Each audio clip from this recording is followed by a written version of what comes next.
The most dangerous person you will ever meet will not look dangerous at all. He may look calm, he may look educated, he may look like someone who belongs exactly where he is. That is what makes him dangerous.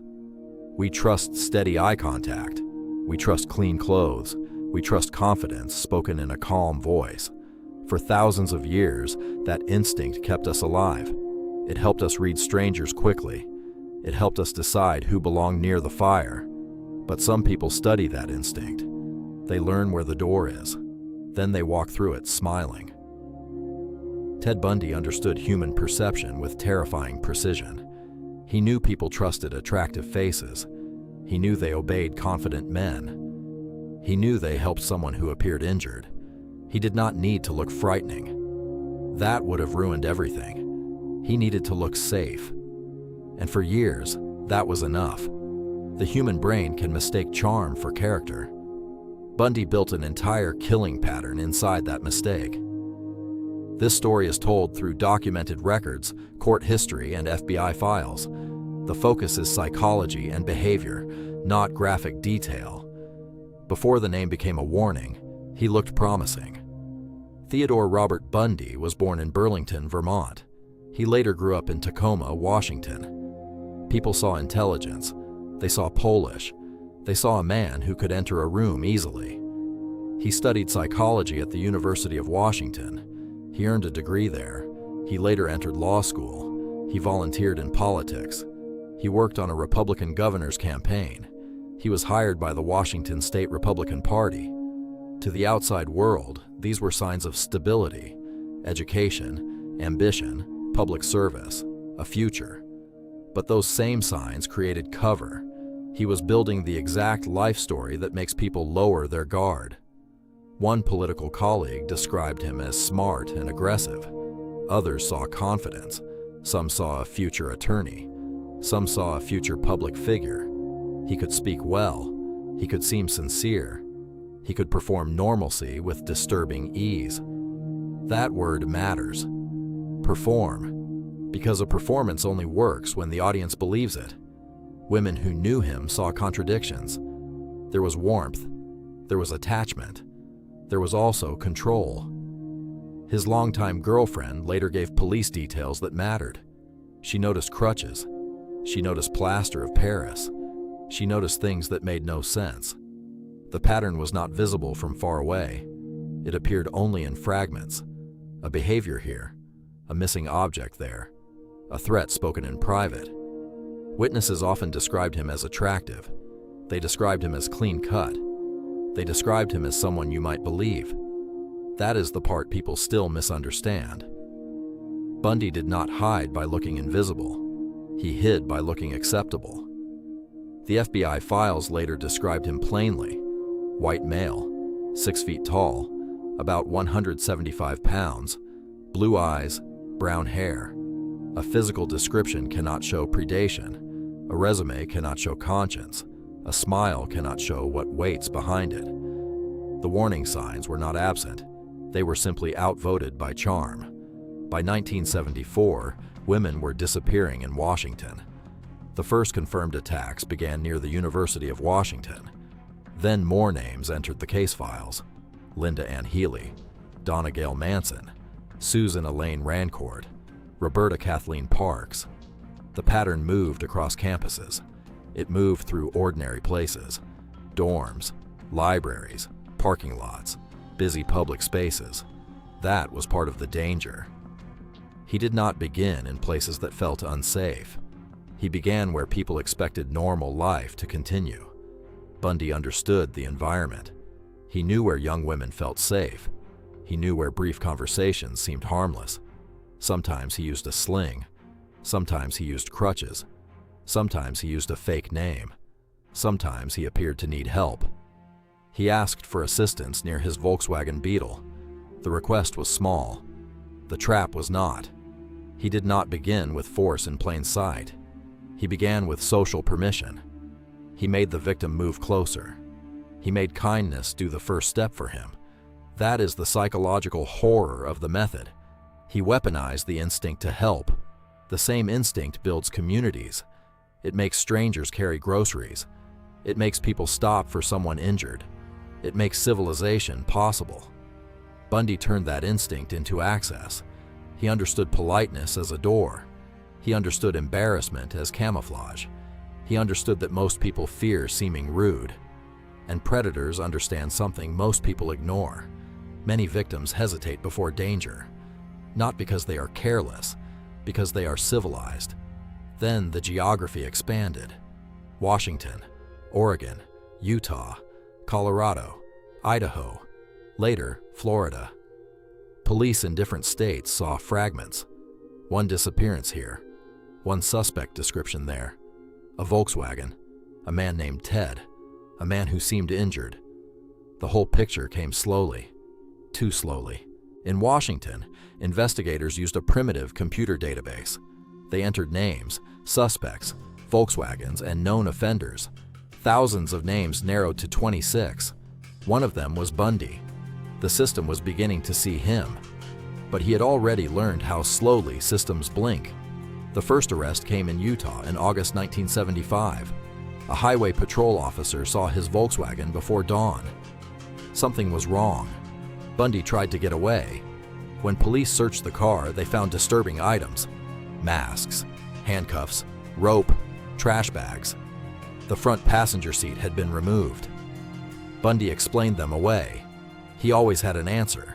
He always had a version of reality ready. That was part of the mask. Not just charm, not just appearance. Explanation. A confident explanation can make suspicion feel unreasonable. In 1976, he was convicted of aggravated kidnapping. Then Colorado wanted him for murder. He was moved to Aspen. For the first time, the courtroom became his stage. He acted as his own attorney. He handled legal documents. He moved through the courthouse with unusual freedom. And that freedom exposed another weakness. Institutions often mistake intelligence for compliance. They mistake calmness for control. They mistake confidence for safety. Bundy noticed. Then he used it.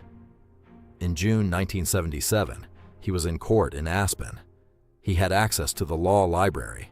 He was acting as his own attorney. He looked like a man studying his case. Then came the recess. Then the empty room. Then the open window. He jumped from the courthouse. He ran into Aspen. He vanished into the mountains. The FBI records show the response. A June 9, 1977 teletype requested an unlawful flight warrant. The bond recommendation was $100,000 cash. The document warned he was armed and dangerous. It also called him an escape risk. 6 days later, he was caught. But the lesson he learned was worse. He learned the walls could fail. The second escape was colder, more patient, more deliberate. In jail at Glenwood Springs, he changed his body. He lost about 30 pounds. He studied the ceiling above his cell. He made time into a tool. On December 30th, 1977, he climbed into a crawl space. He moved through the ceiling. He entered the jailer's apartment. Then he walked out. The guards did not know for many hours. By then, he was gone. By then, the country was open again. This was not impulse. This was rehearsal. This was calculation under pressure. He did not only escape custody. He escaped people's assumptions. The most frightening plans are not loud. They happen quietly, while everyone assumes time is on their side. He reached Florida in January 1978. He used the alias Chris Hagen. He rented a room near Florida State University. He tried to exist without identification. For a moment, he was just another stranger in another city. Then the mask returned. On January 15th, he entered the Chi Omega sorority house. The rear door had a faulty lock. 2 women were killed. 2 others survived. Minutes later, another student was attacked nearby.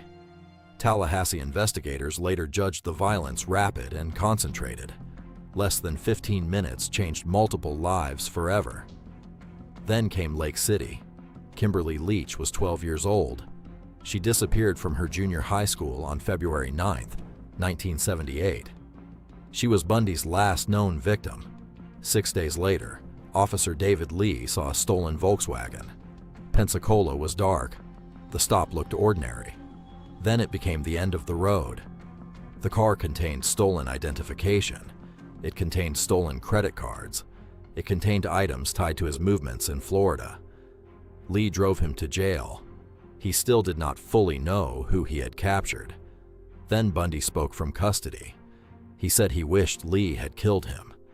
The trial became a national spectacle. In June 1979, Bundy stood trial in Miami. It was the first murder trial televised nationally in America. He represented himself.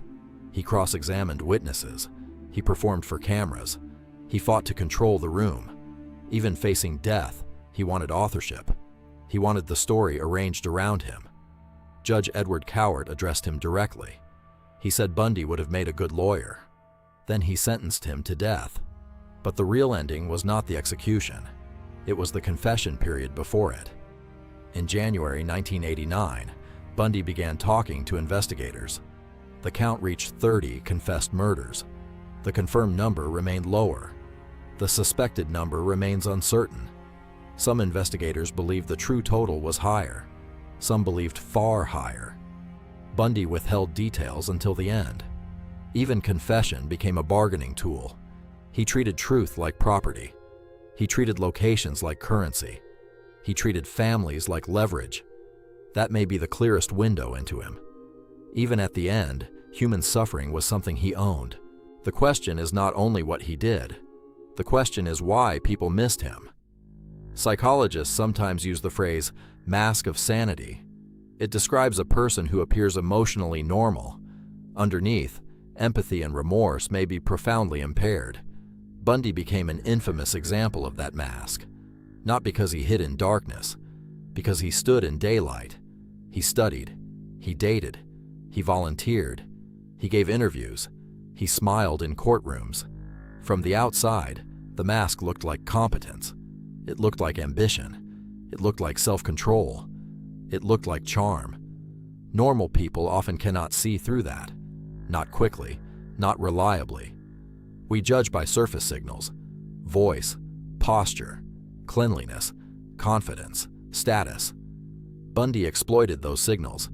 He did not only deceive individuals, he deceived the ancient machinery of trust. Attractiveness matters in human perception. Confidence matters. Fluency matters. People often mistake those traits for goodness. Bundy's method depended on that mistake. A sling made him seem vulnerable. Politeness made him seem safe. A calm voice lowered suspicion. His appearance completed the illusion. He did not need everyone to believe him. He needed one person at a time. That is how predators survive inside normal society. They do not defeat trust. They borrow it. Then there was control. Bundy could not simply disappear. Silence did not satisfy him. He represented himself. He spoke to reporters. He gave interviews. He talked to investigators near the end. This was not simple confession. It was control. He released pieces of truth slowly. He made investigators come to him. He made families wait. For some families, Bundy did not only take a life, he took the answer. The lesson is not fear everyone. That would be useless.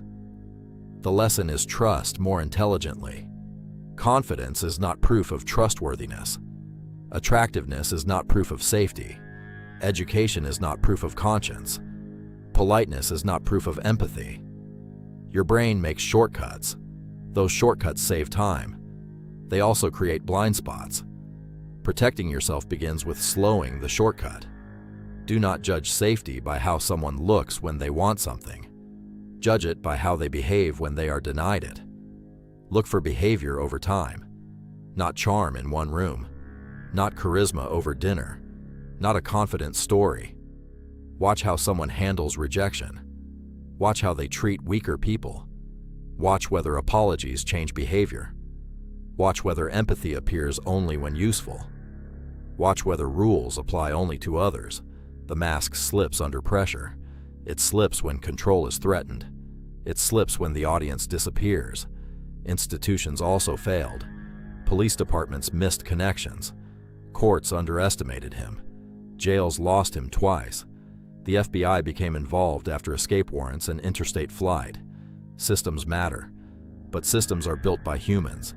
Humans get tired. Humans assume. Humans trust the wrong signal. That is why awareness cannot be outsourced. Not to law enforcement, not to credentials, not to charm. The most dangerous people do not always announce danger. Sometimes they ask for help carrying something to the car. Ted Bundy's story remains disturbing for one reason, not because he was outside humanity, because he moved so convincingly inside it. He understood the rituals, the smiles, the manners, the small permissions people give each other. Then he used them against the very people who trusted them. Maybe the darkest truth is not hidden in violence. Maybe it is hidden in recognition. We want danger to look different. We want it to announce itself. We want the face to match the act.